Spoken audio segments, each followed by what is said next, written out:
Allô?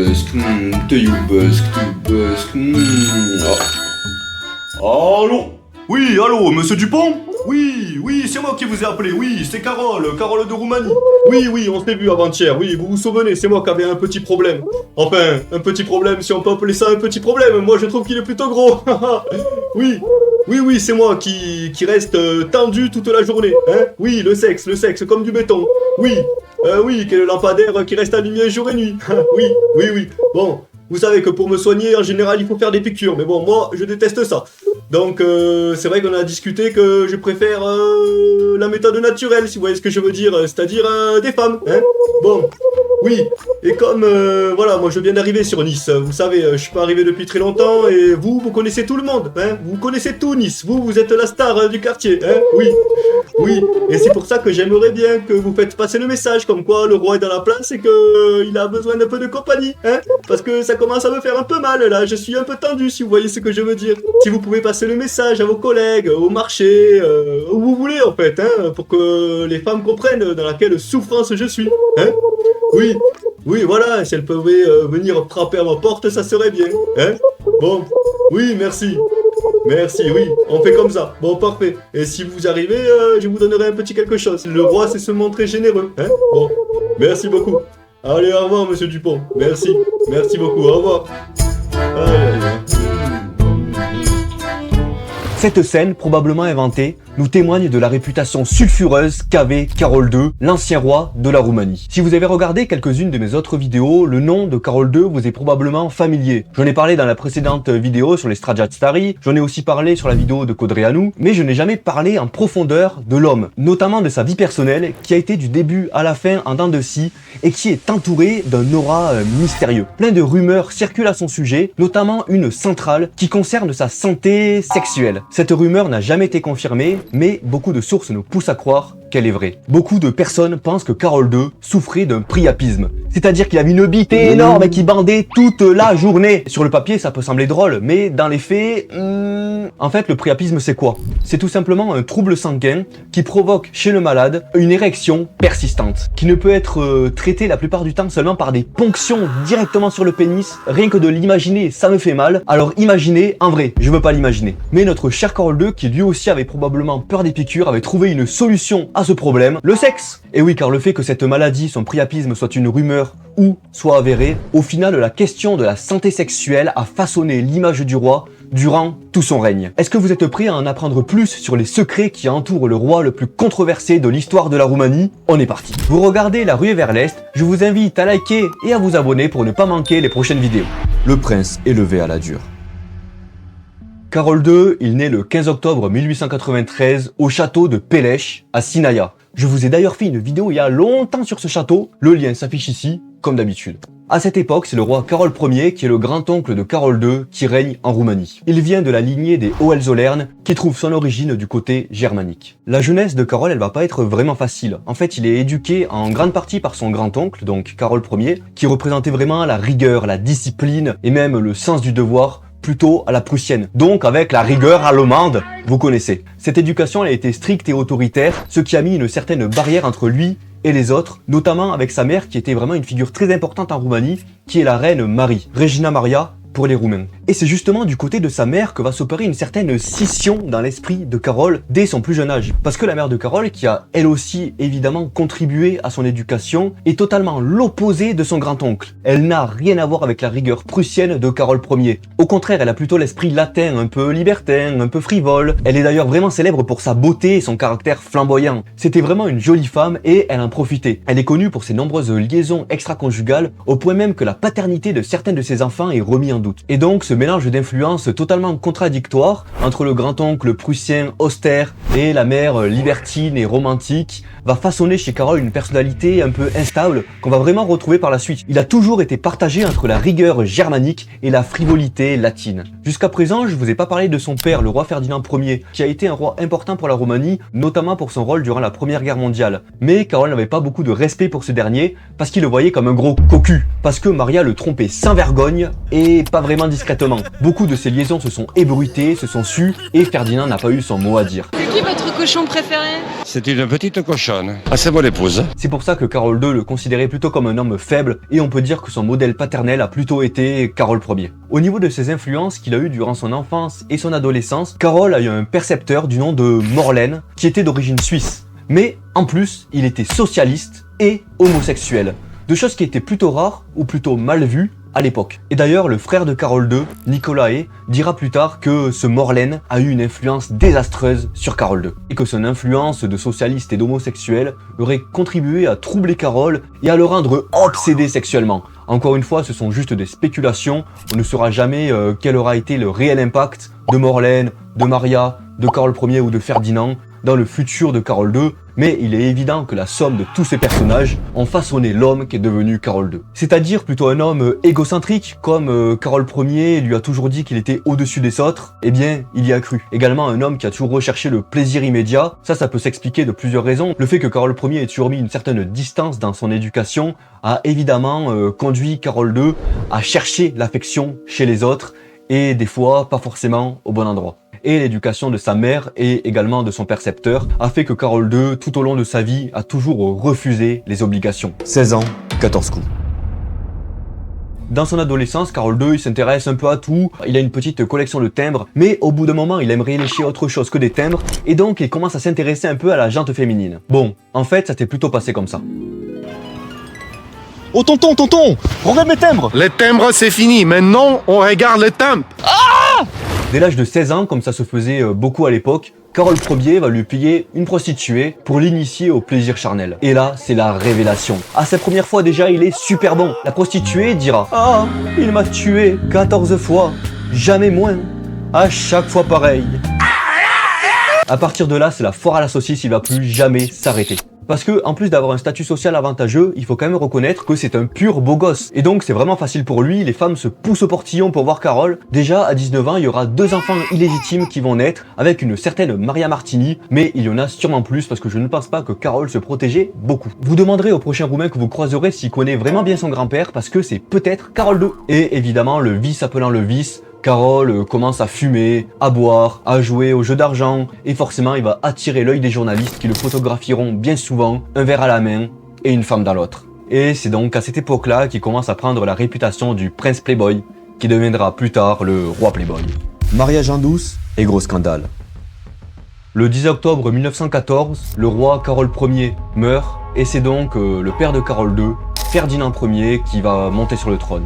Et c'est pendant la Première Guerre mondiale que Carole II va vivre sa première liaison et avec ça, son premier scandale. Il va rencontrer Johanna Zizi Lambrino, ne rigolez pas, en 1917. À cette époque, il avait déjà une réputation d'homme indiscipliné, avide de plaisir, et en plus c'était quand même le prince héritier, et donc il était promis un mariage dynastique pour perpétuer la lignée des Hohenzollern. Mais en août 1918, alors qu'il sert comme officier dans l'armée roumaine, il va faire l'impensable. Il va abandonner son unité pour fuir avec Zizi Lambrino à Odessa, qui était à l'époque russe, mais qui était occupé par les troupes alliées. C'était à l'époque un repère mondain où beaucoup de fêtes se faisaient. Évidemment, cet acte il fait scandale. La Roumanie est encore en temps de guerre, et Carole II préfère penser avec son gag et s'enfuit du pays pour aller faire on ne sait quoi. C'est quand même vraiment un truc de fou. C'est le prince héritier qui est censé prendre les rênes du pays, et lui, il déserte l'armée, qui est quand même, on le rappelle à l'époque, passible de peine de mort. Et en plus, avec Zizi Lambrino, qui n'est pas d'un rang royal, au contraire, elle est de second rang, elle vient d'une famille peut-être un peu bourgeoise, mais elle n'a pas de sang royal. Et donc, à Odessa, le 13 septembre 1918, Carole et Zizi vont se marier religieusement dans l'église orthodoxe de Pokrovskaya, en présence de témoins, et également un représentant du consulat roumain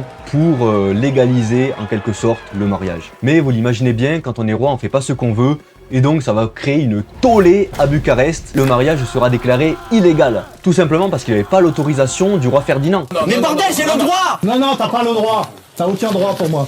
Et oui, quand t'es roi, tu te maries pas avec n'importe qui, pas avec la première roturière venue. Non, tu prends une belle lignée pour faire des beaux bébés et surtout des belles alliances. Les joueurs d'Europa Universalis comprendront. Et la désertion en temps de guerre, c'est quand même vraiment un scandale de malade. Mais Carole, il va bien s'en sortir. Il est condamné à seulement 75 jours d'assignation dans un monastère. Tranquille, au calme, franchement, il s'en sort très bien, le calme et la paix de Dieu, c'est quand même beaucoup mieux que de se faire fusiller, on va pas se mentir. Vous vous en doutez bien, Carole II, qui est très désobéissant, ne va pas cesser de voir Zizi Lambrino, malgré l'illégalité du mariage. Et donc un petit bébé va naître de cette union en 1920 à Bucarest, qui s'appellera Mircea Lambrino, sans aucune mention du père. Évidemment, on va pas rajouter du scandale sur le scandale. Chut, motus et bouche cousue. C'est le premier gros scandale de Carole II qui lui vaudrait une réputation vraiment sulfureuse. Même dans la presse internationale, elle le qualifiera de prince rebelle, même un peu immature, qui fait passer ses intérêts personnels avant les intérêts du pays. Et ça, pour un roi en devenir, ça la fout quand même vraiment mal. Après cet énorme scandale, les conseillers royaux vont trouver une petite stratégie. Ils vont décider d'éloigner Carole II de la vie publique roumaine en lui proposant un magnifique voyage, soi-disant diplomatique, pour représenter la Roumanie à l'étranger. Mais bon, on se doute bien que officieusement, c'était là pour éloigner Carole II de Zizi Lambrino et de son fils, et aussi pour calmer un peu le drame. Mariage arrangé, sexe dérangé. Il va rentrer en octobre 1920 après un super voyage et c'est à ce moment-là qu'il va rencontrer son épouse officielle, Hélène de Grèce, avec qui il se mariera en 1921. Bon, elle, vous l'avez compris, de Grèce, donc elle vient de Grèce, évidemment, et en plus elle a du sang bleu dans les veines, elle est de famille royale, elle est d'une belle dynastie, et en plus à cette époque-là, la Roumanie cherche des soutiens régionaux, et donc la dynastie grecque est toute trouvée. En plus, elle a des liens assez forts avec la maison du Danemark et celle de Grande-Bretagne, donc c'est parfait. Comme dans 99,9% des mariages royaux, c'est un mariage arrangé pour raison uniquement dynastique, et pas par amour, vous l'avez compris. Bien que Carole et Hélène avaient déjà commencé à fricoter même avant le mariage, parce que leur fils, qui deviendra donc le roi Mihai Ier, naît seulement 7 mois après le mariage. À moins de miracle, on peut s'imaginer que Carole et Hélène ont fait des petites cachotteries avant le mariage, et donc bon, on peut s'imaginer qu'il y avait une certaine affinité entre les deux. Bon, il faut dire que Carole, avec sa très bonne réputation de chaud lapin, il devait intéresser beaucoup de personnes,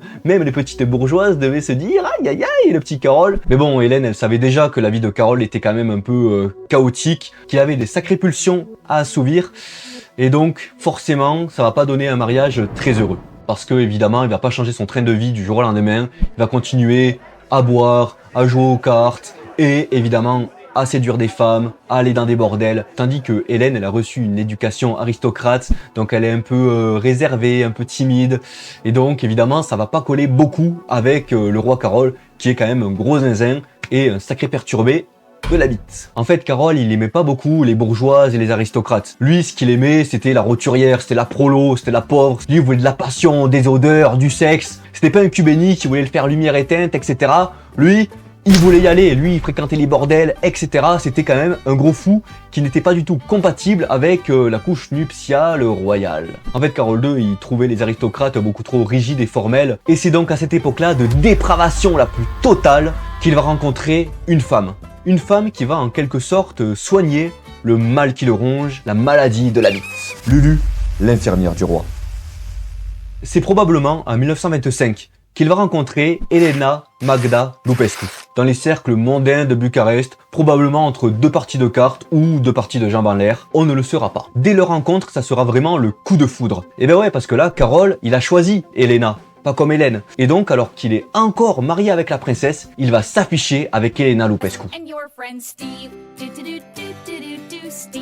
Bon là, évidemment, vous imaginez bien le scandale. Le mariage entre Hélène et Carole, évidemment, il avait déjà commencé à se déliter petit à petit, mais là, il explose littéralement. Et le 28 décembre 1925, Carole décide de renoncer à ses droits royaux. Au revoir.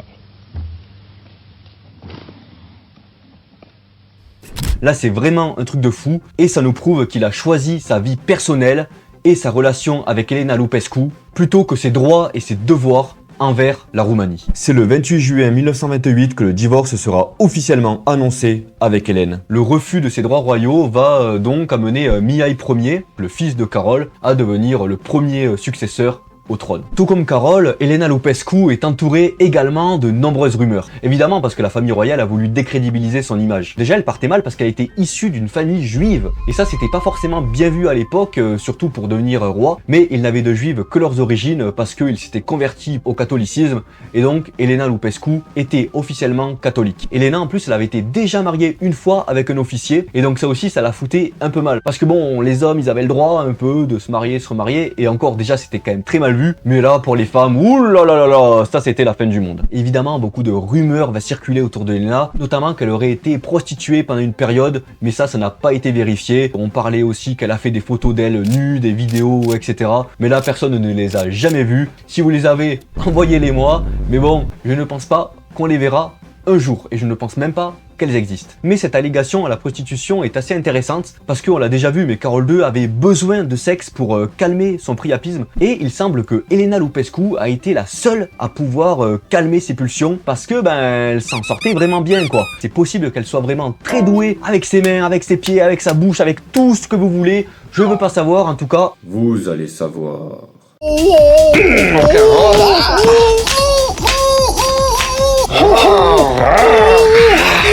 Elle arrivait à calmer les pulsions de Carole, et ça, c'était quand même vraiment un grand pas pour l'homme. Certaines personnes diront plus tard que Elena Lupescu a été presque une infirmière pour Carole et que c'était plutôt une relation de soignant-patient plutôt que d'amant. En tout cas, ce qui est sûr, c'est que leur relation a été vraiment très forte. Ça n'a vraiment pas été que du sexe. Elena, ça a été sa confidente, sa compagnonne de voyage. Elle a vraiment suivi partout. Du début à la fin, ça a été vraiment un couple fusionnel qui s'est probablement réellement aimé du fond du cœur. Parce que de 1925 à 1930, Carole II va partir en exil avec Elena Lupescu. Et là, ils vont partir notamment en Suisse et surtout en France, notamment dans la ville de Nice. Et encore aujourd'hui, un parc porte son nom.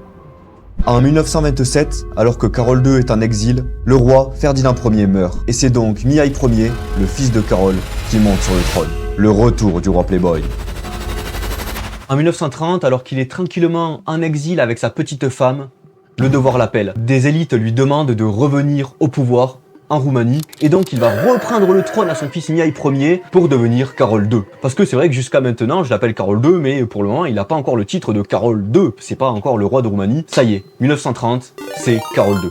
Et oui, parce qu'évidemment, il a jamais vraiment coupé les liens avec la royauté. Il a toujours aimé le luxe, les voyages, les femmes. Mais évidemment, il n'a pas oublié qu'il descendait d'une grande lignée, la lignée des Hohenzollern, et donc il devait forcément l'honorer. Et en plus, il y a quand même une certaine notion d'ego, parce que il a ce côté hédoniste de sa mère, qui profite du moment présent, tranquille, qui se presse pas, mais il a aussi reçu l'éducation de son grand-oncle Carole Ier, qui lui avait sa rigueur allemande, et donc il est possible que le sens du devoir lui est revenu à l'esprit, et c'est peut-être pour ces raisons qu'il a agi comme il a agi. De 1930 à 1940, j'en parle beaucoup plus en détail dans la vidéo des Strajastari, qui se trouve ici, mais Carole II va gouverner avec pas mal de difficultés, notamment avec la montée en puissance de la garde de fer, j'en parle aussi ici. Et donc pour se défendre et protéger la couronne, il va faire une dictature carliste en 1938. C'est là qu'on peut retrouver les influences de son grand-oncle Carole Ier, avec cette rigueur et son besoin de contrôle. Cette dictature est marquée par un culte de la personnalité, une répression très dure contre les opposants, et évidemment une corruption et un favoritisme au sein de la cour,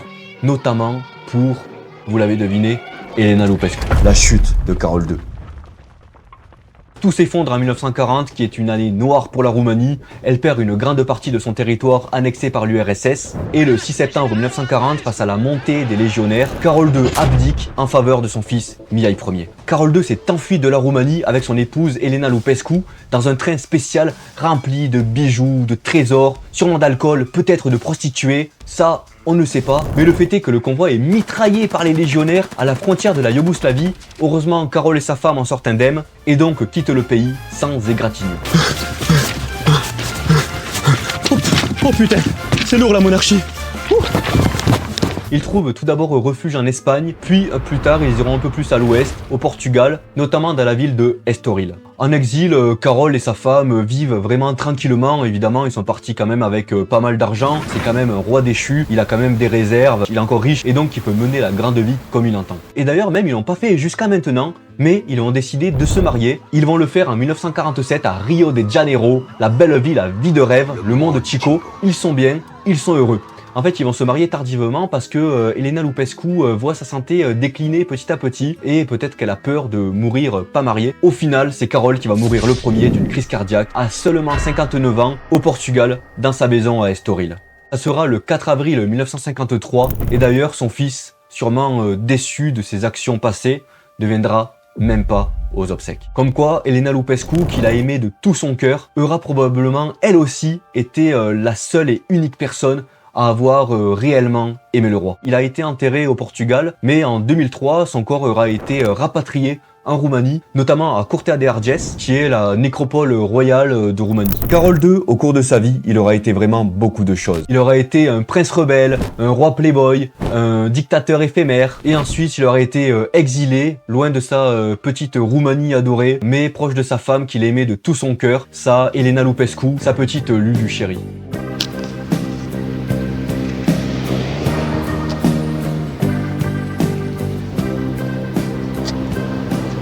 J'ai perdu mon royaume, j'ai perdu ma couronne, mais j'ai quand même ma petite Lulu.